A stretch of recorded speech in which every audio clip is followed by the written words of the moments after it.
Welcome to Dental Nachos TV, where we help you do three things: increase success, decrease stress, and most of all, reduce the number of times you feel like crying inside. I want to share with you, do you feel trapped like my golden doodle Tilly from Philly by Dental Insurance? Let's watch this short video together. And anyone watching can text video to 215-543-6454 to get my 7-minute training video on how to explain to patients why you are not in network with their dental insurance plan. While my original goal was to play professional basketball, that dream failed. But this video has been called Office Manager Gold by Office Manager. So feel free to text video to 215-543-6454. Do you feel trapped by dental insurance? Too many restrictions, reducing your pay, and causing you to cry inside? Well, there are solutions to feeling less trapped by dental insurance. It starts with being able to explain to your patients in a caring, compassionate, and clear way how dental insurance really works. This is Paul, Dr. Nacho, and I have put together a 7-minute training video that you can watch totally for free that will help your dental practice, whether you are so fee-for-service, your patients pay a year ahead of time, or you're in network with 46 spoiled guac PPOs. Just text video to 215-543-6454. Just text video to 215-543-6454 to feel less trapped by dental insurance. So I'm thrilled to introduce my friend and sponsor, Pete Johnson from Lasso, someone who supported this Nacho community, helped dentists grow. He's going to talk about the 12 marketing growth hacks that actually work. But Pete, if you were at a cocktail party or a football game or at an event and someone says, Pete, what do you do to help dentists? How do you answer that question? Yeah, the fancy answer is I run a new patient acquisition platform. In simpler terms, marketing and software. We help practices drive new patients and then verify the success or lack of success from those campaigns with our integrated ROI software. Love that. And people, you guys have supported us for years. You can text Lasso to 215-543-6454 to get the most Nacho TLC Lasso has available. So I'll be back in a little while to ask you some questions, Pete, in the audience. We have a lot of people watching in here with us, which is great. I know some people are watching the recording, so you are welcome to share your screen when you're ready. For those of you watching in live here, tell us where you're watching in from. The Nacho team will ask you guys some questions, and we'd love to know where you're watching in from. Pete, I can see everything. If you need me, I'll pop back on, but if not, I'll be back in about 30 minutes to chat with you more. Sounds good. Thanks, Paul. All right. So during today's presentation, I wanted to give you actionable things to do in your practice. A lot of marketing presentations focus on search engine optimization, Google Ads, reviews, etc. We've all seen those presentations. So today I want to go over some things that you can do right now to help start growing patients in your practice. A little bit about myself. As Paul said, I am the co-founder of Lasso. We are a new patient acquisition platform, which again is a fancy way for saying that we do marketing and software. This is my family. So this is me when I'm not, working in the dental field. I coach high school football as well. This was our family photos last year. Got 4 crazy kids. My wife, she's the rock. Here's some photos of me in action doing what I love to do when I'm not working or hanging out with my family. So let's briefly go over the 12 different growth hacks that we're going to be covering today. Lead nurturing, reactivation blitzes, referral contests, emergency ads, sponsoring mom groups, elderly home mailers, next door advertising, getting active on Reddit, responding to Google reviews, blogging with ChatGPT, after hours AI receptionist, and automated missed call texts. So without taking too much more time, let's get right into lead nurturing. In my opinion, this is one of the most overlooked opportunities in most dental practices. You're paying a marketing company to help you generate leads, convert those leads into patients, but only about 20% of the leads that come in from marketing campaigns actually convert into patients. So what do you do with the other 80% of those leads that, for whatever reason, didn't schedule? And who knows? It doesn't mean they scheduled with someone else or chose someone else. It could just mean that they got busy, they didn't have the financing available. Who knows? It could be a variety of different reasons why they didn't decide to work with you at that time. But the truth is, they expressed interest in working with you at one point. So you might as well engage them over the course of the next 6 months to a year in an attempt to stay in front of them and hope to catch them at a time that's better for them, to where they were like, oh, you know what? I've been meaning to go to the dentist. This one dentist keeps texting me to remind me, but I haven't seen him yet. I need to call him. I need to schedule online. I need to text him, however you allow your patients to communicate with you.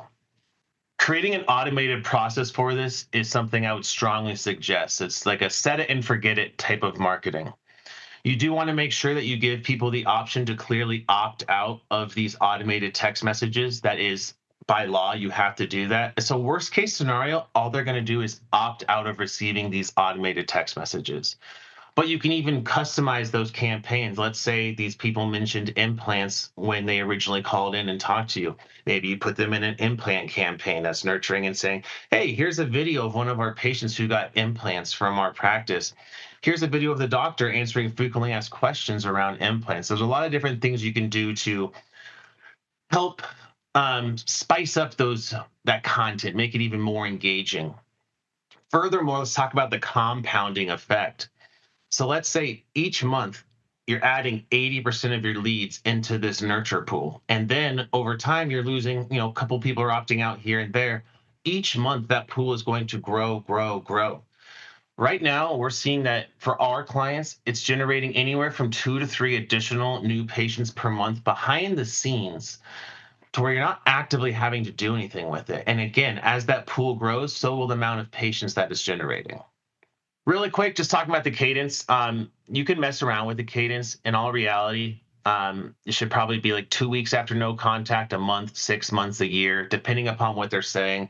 If it's an emergency dental patient, you might want to hit them a week after, 2 weeks after, a month after, 2 months after. So you can mess around in the cadence which people receive these messages to figure out what works best for you in your practice. Now let's talk about a reactivation blitz. Right there at the top, it costs 5 to 7 times more to acquire a new patient than to reactivate an existing one. And there's great companies out there like Dental Intel that help you with this. But this is the most effective way to generate immediate growth. When I look at a practice and they're asking me like, hey, Pete, how much should I be spending on marketing? How much of my patient growth should come from marketing? You really want to see like a 60-70 to 30-40 split, with the majority coming from your current patients. Those are the people that trust you. Those are the people that you've spent time building that relationship with. They're the ones when that big problem comes up, maybe they need an implant, full arch, whatever it might be. They've already been working with you for a couple of years. You're not paying thousands of dollars to bring them in and then try to sell them this really high value treatment that they need. So it's a much softer sell. And I know that we don't like the word, sell in dentistry, but the truth is that's what we're all doing. In every aspect of our life, we are always selling. So we need to make sure that we set ourselves up for success by putting ourselves in front of people who already trust us and like us. There's different ways you can do reactivation blitzes, whether, again, that's text messages, emails, even phone calls. It really depends on how you have your practice set up, what your team is capable of doing. But I encourage you to start doing this within your practice. You might already have software that allows you to automate messages, automate emails. There are, again, tons of companies out there that help with this type of thing. It is good to add some type of value proposition into these messages, whether it's a free teeth whitening or free x-ray and consult, whatever it might be. Something that prompts the person receiving that communication to want to take action, not just like, hey, it's time for your dental appointment. Like, hey, come back in, you get a free teeth whitening kit, or come back in and you're entered to win tickets to a Philadelphia Eagles football game. There's a lot of different things you can do there to, again, make that content more engaging. Key tactic here is personalization. Most of these softwares out there will allow you to tokenize the message, and it'll be like insert name in parentheses, and then that software will pull the name from the list of the people that you're sending this out to. This is an example of an email campaign. This is another effective way. Text message does tend to be a lot more effective than email, just because if you think about it, people are on their phones, they're reading text messages. We get tons and tons of emails per day. At least I know I do. I'm horrible at looking at emails. And my Gmail filters out most of my emails, sometimes too much, to where I don't like how much it filters. But again, hitting people from different avenues is always strongly recommended. Let's talk about referral contests. So, referral programs generate an average of 16% higher lifetime value patients compared to other marketing channels. Again, leveraging your current patient base and getting them excited about working with you at your dental practice. And this kind of goes off of the activation or the reactivation blitz as well. Entering people into a referral contest to win those tickets to a Philadelphia Eagles Super Bowl football game. If you're getting them a Super Bowl tickets, that's a really nice referral contest. I don't know if I would go that far, but when you get people to organically share your content online, whether it's on Instagram, Facebook, whatever it might be, it generates hype, it generates excitement, it gets people wanting to share whatever your business has to offer because there's something in it for them. And maybe it's a vacation and you do it once per year and you send them to the Caribbean or Mexico, something like that. There's different ways to do this. And again, don't break the bank with these referral contests, but if part of your marketing strategy is generating noise on social media, referral contests go a long way. Another way to run a referral contest is actually having your patients directly refer patients to your practice. So instead of, share this, follow this, like this on social media, it's, hey, you go talk to your friends, you send them over, and we'll give you a free teeth whitening kit. We'll give you whatever it is. Again, the prize that you give these people or the reward that you give these people can be customized to whatever you feel is necessary. Now, emergency ads. This is something that we as a marketing company recommend all the time. Now, it can tend to have a higher cost per click in some areas, just because it is a great marketing strategy. But 65% of high intent searches results in an ad click, and someone searching that's in a true dental emergency is searching with high intent. One of my favorite types of emergency ads to run for clients is a click to call campaign.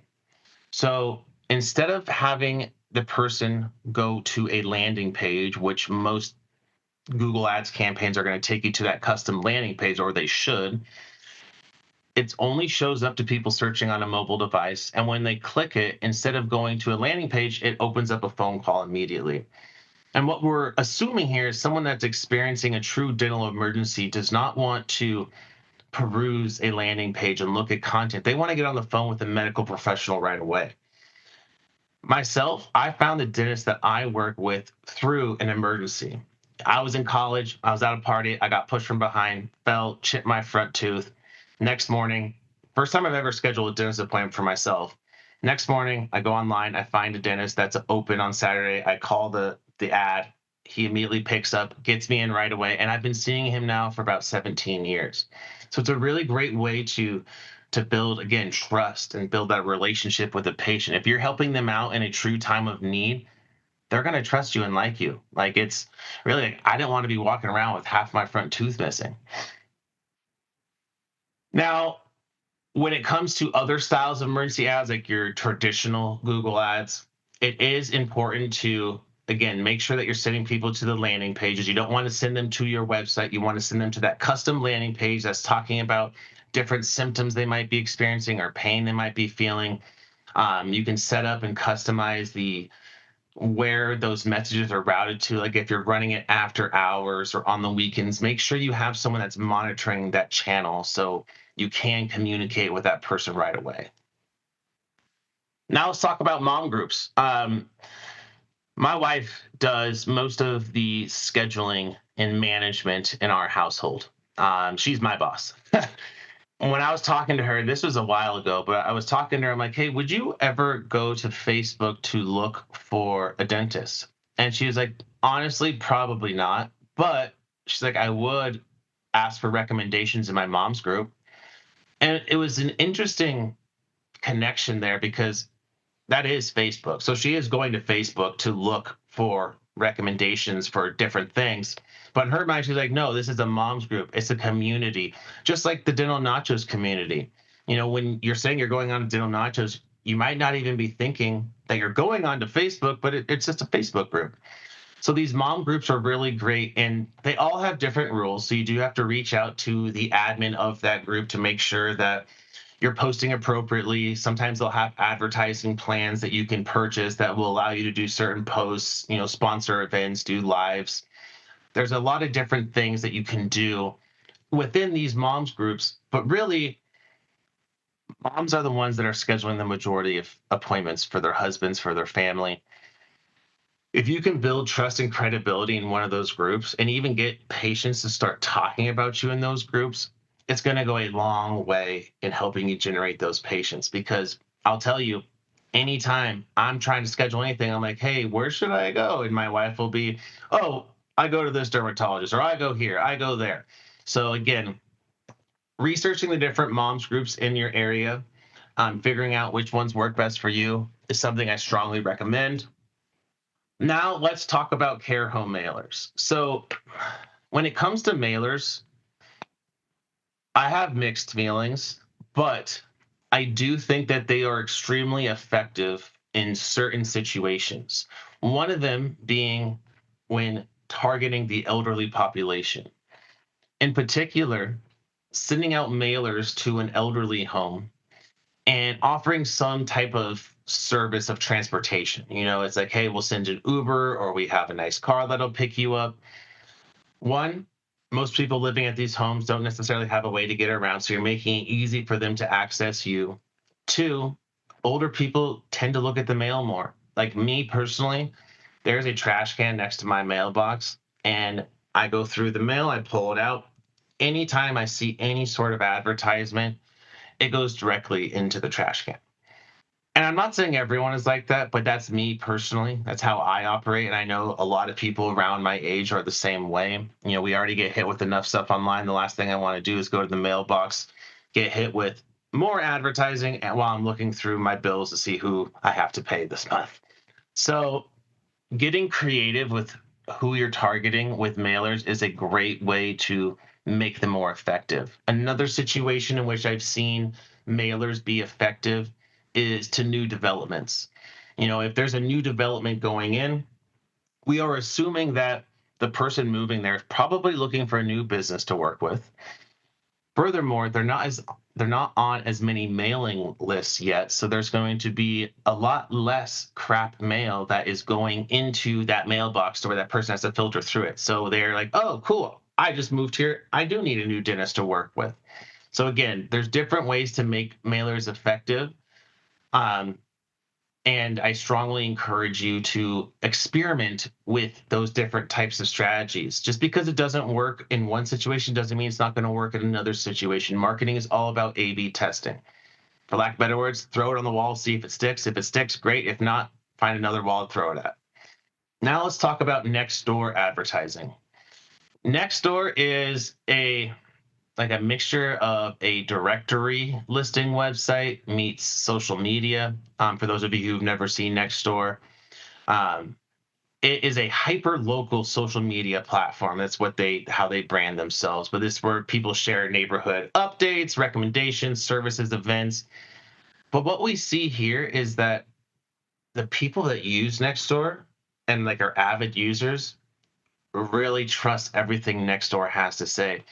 Furthermore, the cost per click on Nextdoor is a lot lower oftentimes than it is on platforms like Google Ads.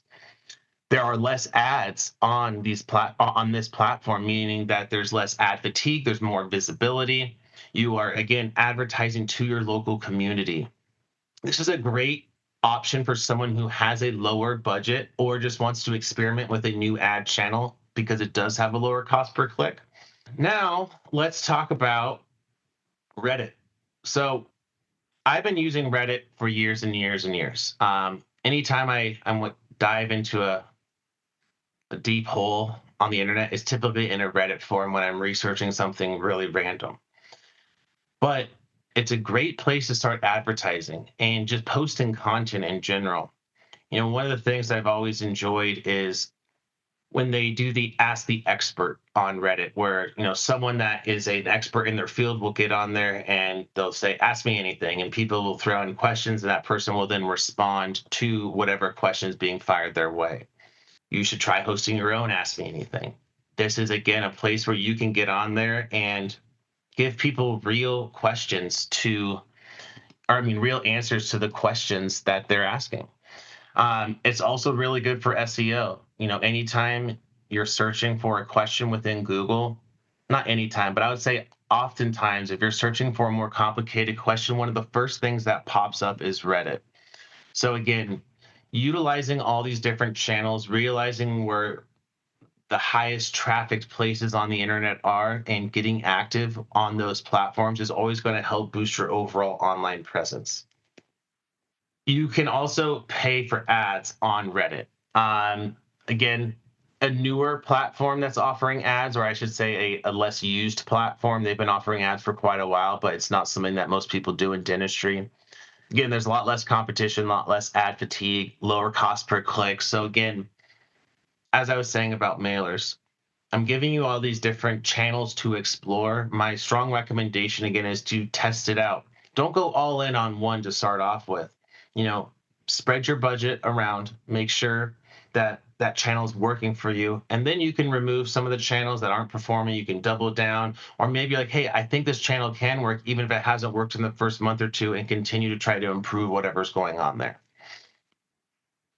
Now we'll get into responding to Google reviews.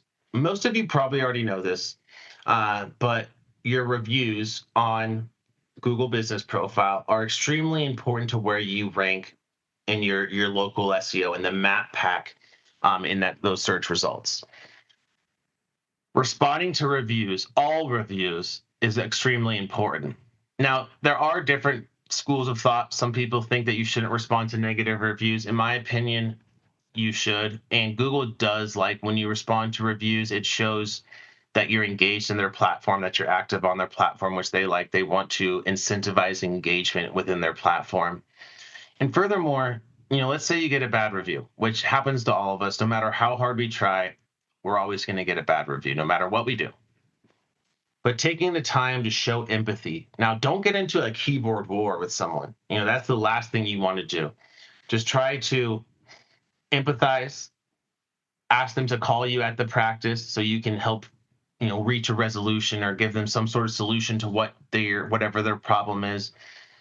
Even if that doesn't end up with them removing the review, it shows the future people reading your reviews, that you care enough to respond. A pro tip when it comes to reviews is, if you have a good enough relationship with someone, ask them to call out what services they received from you during their time with you. Like, hey, I came in for implants with Dr. Pete. It was so great. My teeth are amazing. I love my smile, etc. Now, not everyone's going to be comfortable to share the procedures that they've had done. But if they do, that's another keyword or key phrase that's mentioned that Google monitors and then factors into when they're ranking you. So again, responding to reviews, extremely important. It's going to help boost up your rankings, boost up those reviews. Now, one thing I forgot to add, make sure, unless they call out a service that they receive from you, do not share any information about the procedures, treatments they receive from you. That's a HIPAA violation. We want to stay away from that. So if you need help responding to reviews, there are lots of different things you can do. There are softwares out there that will actually use AI to help you respond to the reviews, and it'll just spit out different generic responses for you to help, again, just automate that process and make it, something where you don't have to really think about. Now let's talk about AI. Obviously a hot topic right now, but let's be very specific with how you can use it to help you improve your online visibility and drive more patients to your practice. I use ChatGPT all the time. The beauty of ChatGPT is it helps you organize your thoughts, give you a place to kind of jump off from. And if you know what you're doing on AI, you get good with the prompts, it can do a lot of the grunt work for you. Like here on the graphic on the right, you can say, hey, can you give me 25 optimized blog titles for dental implants in San Francisco, California? And then it's going to give you 25 different titles to use. And then from there, you can take one of those titles and, hey, can you write a 1,000 character or word blog about this title? I wanted to mention my practice, this, that. It's going to do all of that for you. Now, I always recommend giving it a human look over, because One, it's pretty obvious when things are written with ChatGPT. So if you want to avoid that, go through, erase the bold words or unbold the bolded words, get rid of the hyphens, all over. It uses the most perfect punctuation possible that most humans just don't write with. So again, giving that human look over, having it sound like your voice is something I definitely recommend, and it'll help you customize that content a little bit more. So here's an example of a prompt that you can spit into ChatGPT, and it will spit out exactly what you're looking for. So step one, help me create an effective content strategy for my blog focused on insert whatever service. Two, once I've selected a title from that list, do X, Y, and Z. Step three, for the chosen topic, X, Y, and Z. Step four, create the content structure. I'm telling you, once you start using ChatGPT to generate content like this, you'll wonder why you haven't done it before. Um, it's really good at this stuff. And I don't know if there's an exact science behind this, but it does seem like the more you use AI, the more you start to show up in AI search results or AI chatbots because you're feeding them information about your business. You're letting them know who you are, what you do, and it's storing all that information. So while there's not an exact science to how the AI search engines chatbots work, we're starting to have an idea of what they look at. So again, this is one of the things that we've identified that we think helps. Again, no one's come out and said explicitly, ChatGPT does this, and this is what you need to do to rank there. But it's something that we've noticed internally. Now let's talk about an after-hours AI receptionist. This is something that you're going to see a lot more of.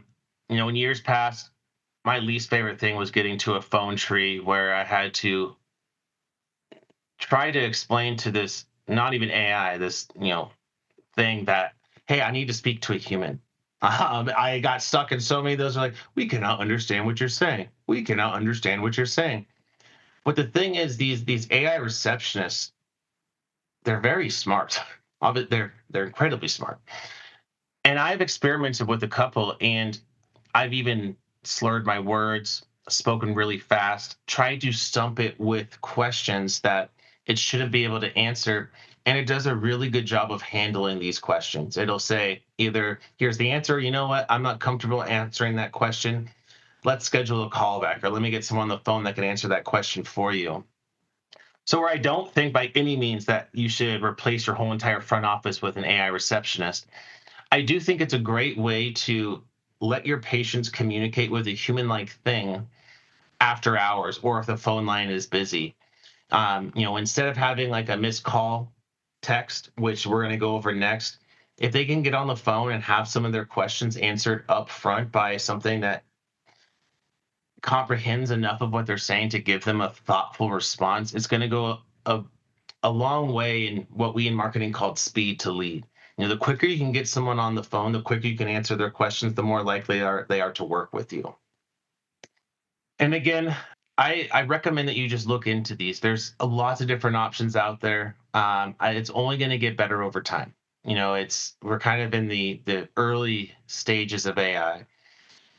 So if you're looking into AI receptionist, one thing I would recommend looking into if you're going to do it after hours AI receptionist is finding one that integrates with your practice management software.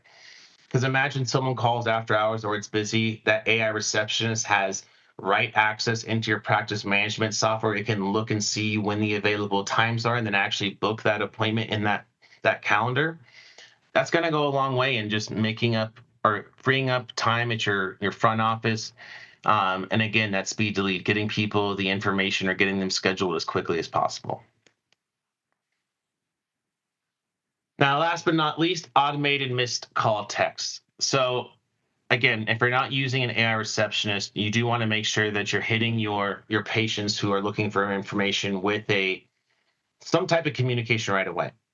So the way we recommend our clients set it up is you have one for during business hours if you're for whatever reason you cannot answer the phone, or for after hours. And it sends them a text message like, hey, we're on the other line, or hey, it's after hours. Please send us a message here. You can call us here. And again, if you call a business, they don't answer for whatever reason, you get that text, a lot of times it's going to prevent you or make it to where you're not going to necessarily go look for another business to call because you've already opened up a line of communication with that business. For me personally, being a busy professional with 4 kids, coaching football, I would much rather text a business. If I can get the information I need, schedule a time, do whatever I need to do via text message, I would much rather do that. So you got to just think about the different ways people like to communicate with you and give them all of the different options: email, phone calls, text messages, chat bots on your website. There's a lot of different ways people prefer to communicate. And I think that the more ways you give them, the better. It just increases the chances that that person who is visiting your website or visiting one of your marketing channels is going to communicate with you because you're allowing them to communicate with you in their preferred method. Um, you can do things like include direct booking links. You can automate the messages based upon what they're asking for. There's a lot of different things that you can do. Um, and for a bonus content, create video. Obviously, we at Lasso strongly emphasize the power of video in marketing. I mean, right now, the people watching this webinar, I'm communicating to via video. Other than face-to-face interaction, video content is the best way to engage and educate your patient base. Google loves video, and it's something that you can do on your own. I can't stress how easy it is these days to create video content. We're all carrying around 4K cameras in our pocket. Set it up in your office, create a video of a patient who just had a really great experience with you, or maybe you're answering a question around frequently asked questions or concerns that you get within your practice. It might be intimidating to get on video. It might be a little nerve-wracking to put yourself out there like that. But again, marketing is all about testing. And the more that you can test and then measure, verify the success or lack of success from those campaigns, the better your marketing is going to be over time. So with that said, that wraps up my 12 marketing growth hacks that actually work. And if anyone would like to receive a copy of these slides, please feel free to let me know and I'll shoot them over to you. Awesome, Pete. Really valuable. My own office manager was here making some comments. I want to also just reshare my screen for a second. Yep. So I can share this. So we're going to ask a few questions here, and I am going to, someone's asking for, while I get this up, once people are asking for a copy, would you just share Yes. comments how they can get that copy? Good. So right now, Pete, just tell us more. Right now, we have an opportunity through Lasso to get up to 20% on free marketing packages. Some people had connected on a poll. We're going to connect them. But if they text Lasso to this number, 215-543-6454, they can just get on a demo with you or your team. Is that how that works? Yeah. It'll be with myself or someone else on the team. We'll walk them through the different plans that we offer. Obviously, the discounts available through this promotion, and get them taken care of. Because they know me, they're going to save money, Pete. I hope you just say that. Because absolutely. You're going to save money. Let's just go over a few general questions. And if people want to put any questions in the chat, they're welcome to. They're asking about getting a copy of your presentation. Awesome. So some of these you might have reviewed, but if you want to reinforce anything here for our audience, what are the best practices around lead nurture for marketing generated leads?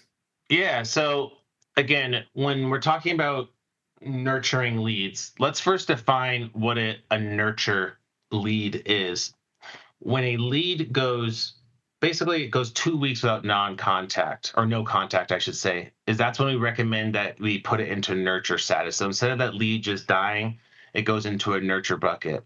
So first, you need to identify when you want to put leads into that nurture bucket. And then from there, you want to create the campaigns, and you can get generic or very customized in those campaigns based upon what is said in those original contacts. So best practices: identify what your criteria is for a nurture lead, and then set those campaigns and automate those campaigns that are dripping out those text messages, emails, whatever, to those leads over the course of, a year, 2 years, whatever it might be. Awesome. I have a question for me. So I don't know if I know you didn't go to dental school, Pete, but I affectionately refer to teeth as tacos, and I refer to implants as nachos, because all tacos break and eventually become nachos, right? I was going to get a hard shell taco at the AID this weekend, but I was like, nope, it's just going to break right away. So how often, we're asking people, and I'm pretty impressed here, over 2/3, how often are dentists talking to you, requesting to do some implant campaigns? Is that popular? Because that's popular in our office. Tell us about that. Oh yeah, I mean, implant campaigns are probably the most popular campaign, which is why the cost per click for implant related keywords is always the highest. For those of you who don't know, cost per click is determined by Google and really determined by the competitiveness of that keyword or key phrase. So the more people in your area that are bidding on those related keywords, key phrases, going to drive up the cost. It's an auction style. So you'll say, I'll bid up to $15 on this keyword or key phrase. If someone else says they'll bid up to 20 and they have a higher budget, their ad's going to show up more than your ad. So there is a lot of nuance into running Google Ads campaigns, but yes, implant campaigns are one of the most common types of campaigns that we run at Lasso, and that people run in general. Awesome. Other question I want to ask, let's skip down to the Chat GPT. You may have touched on it, but just any takeaways on Chat GPT and AI visibility to reinforce for our audience? Yeah, so as I was saying earlier, there's no exact science behind it yet. People are still figuring it out. There are things that we have discovered, and there are some kind of preliminary things that people think are working. Building out FAQ sections on every single one of your pages is going to help, because most people interacting with, ChatGPT are asking questions to it. So if you have on the bottom of all your service pages frequently asked questions with what's called FAQ schema, which is a code you put on the back end of the website, makes it much more likely for you to show up in those queries or prompts on ChatGPT and other AI search engines. Um, when it comes to GEO or generative engine optimization, that's where using the ChatGPT or other AI sites to help you create the guidelines for those blogs is Yeah. really going to help the structure of those blogs. So there's a lot we could talk about there. That could probably be a whole other webinar. I feel like you should do that because I think there's just a lot of, it feels wild westy to a 48-year-old like me with ChatGPT.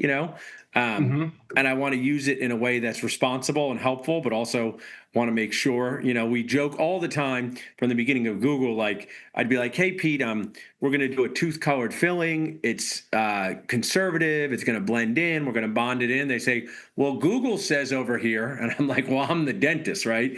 But Oh, we've been in yeah. those situations before, and I feel like we're in that similar situation. There was actually a very funny post on Nachos. We should find it, where ChatGPT is not always right because there were implants placed that were clearly wrong, out of place. Any dentist could see it, and ChatGPT said, "What a great job placing these implants!" Right? So you want to use it with in a Use responsible with way. caution. Exactly. And honestly, like, when I feel comfortable having a webinar about it, because I have information that I feel is truly valuable and that I feel is right, I would love to do that. But as I was saying, it's really at such that early infant stage of us marketers trying to figure out how to do it, to where if I got on a webinar, I would just be saying my opinion on it, which Yeah. I would much rather give like factual, evidence-based information, not just, hey, this is what is working for us.